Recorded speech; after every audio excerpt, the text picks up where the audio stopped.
Hello, this is Mike Madden and you're listening to the Legacy IT podcast. If assembler, COBOL and all things Legacy IT are your thing, you've come to the right place. For more information on our services, visit legacyit.co.uk. My thanks to Sally Madden for the artwork and Mike Sanchez for the music. COBOL celebrates its 60th birthday in 2019. This is the last in a three-part podcast looking at the cultural and technological changes that it has endured within its lifetime. Approaching the new millennium, the spectre of Y2K loomed large. 1999 was much anticipated. The end of the century, the beginning of the Euro, and the television debut of SpongeBob SquarePants. The Melissa email virus infected more than 1 million computers, but that was small fry compared to the rumoured impact of the millennium bug. Y2K was the brainchild of COBOL contractors. Well, actually that's not true, but they certainly did benefit from it as much as anyone.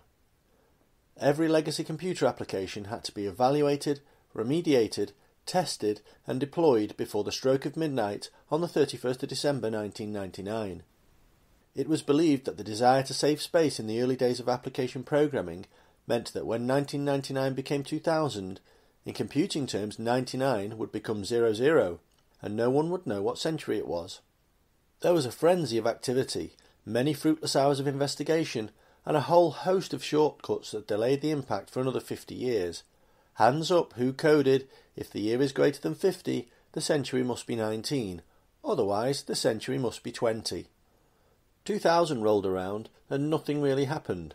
Planes did not fall out of the sky, life support machines did not turn themselves off, and trains were no later than they had been in the 20th century.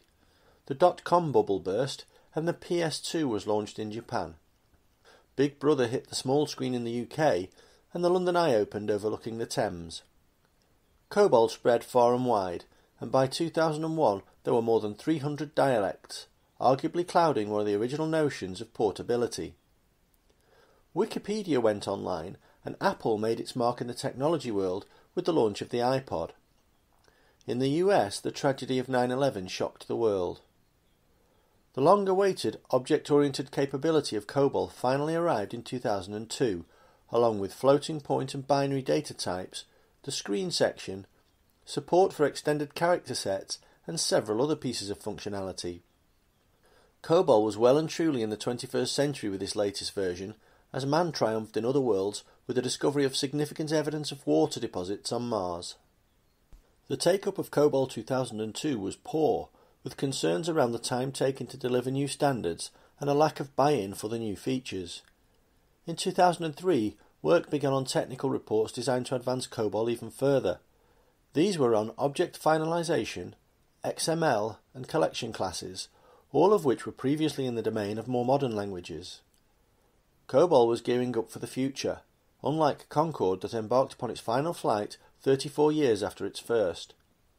Music became more accessible with the launch of iTunes for Windows, and the Department of Homeland Security began operations. 10 years after his first retirement, Michael Jordan called it a day for the final time. 2004 saw the launch of Facebook, followed in 2005 by YouTube, the same year that Hurricane Katrina devastated New Orleans and Microsoft released the Xbox 360. Not to be outdone, Nintendo launched the Wii in 2006 as iTunes celebrated its 1 billionth download. The iPhone appeared in 2007 as the final Harry Potter book was published. Listeners may recall that Castro came to power in Cuba in the same year that COBOL was born. 49 years later, as IBM launched Enterprise COBOL 4.1, Castro stepped down, clearly not as durable as the world's favourite programming language. Meanwhile, in Switzerland, the first particles were injected into the Large Hadron Collider, an event that many feared could trigger the end of the world. Roll out the birthday cake. COBOL is 50 years old. So said the headlines in 2009. I was quoted in newspapers and magazines far and wide, including The Guardian and the New York Times, extolling the virtues of COBOL and predicting a bright future. Estimates had now risen to somewhere between 220 and 250 billion lines of code in existence, with approximately 70 to 80% of all UK PLC business transactions still relying on COBOL. COBOL contractors scoured the jobs pages to see whether careers could be revived, but it appeared that the trend for development was moving away from COBOL, and those with this ageing skill were employed simply to keep the lights on. 2009 passed away, and so did Michael Jackson. 2010 saw Apple innovate with the iPhone 4 and the iPad, but there was a more exciting development in the world of COBOL. Micro Focus introduced Visual COBOL, a suite of development tools that enabled COBOL to be developed from within Visual Studio or Eclipse. Whilst the old green screens may have remained the cornerstone for mainframe programmers, this new innovation would allow the multilingual developer to switch between, for instance, Java and COBOL without leaving their environment.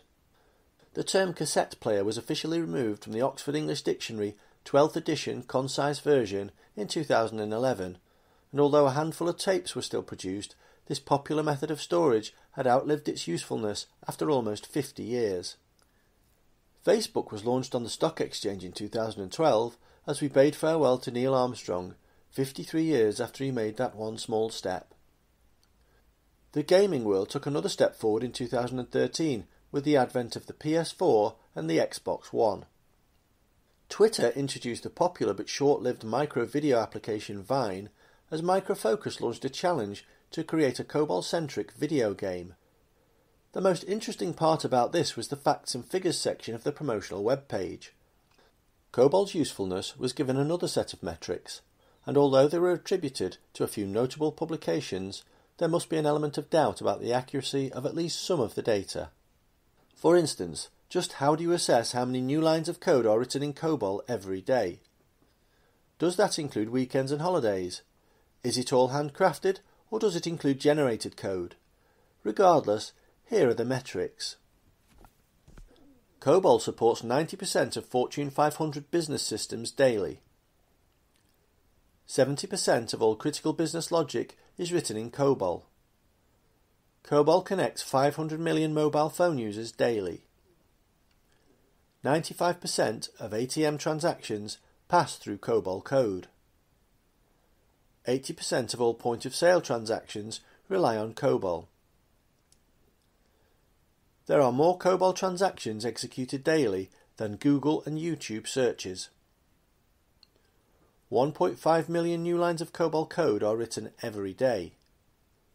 2 million people work in COBOL. As earlier suggested, some of the statistics are unchallengeable. What is for sure is that COBOL has a huge code and user base, and it will be an essential part of our technological world for years to come. The latest release of COBOL appeared in 2014. The changes were not especially significant, they did not need to be. After 55 years, COBOL already had virtually everything that it needed. Apple continued with its new products, introducing the Apple Watch, followed in 2015 by the release of the Apple Pencil.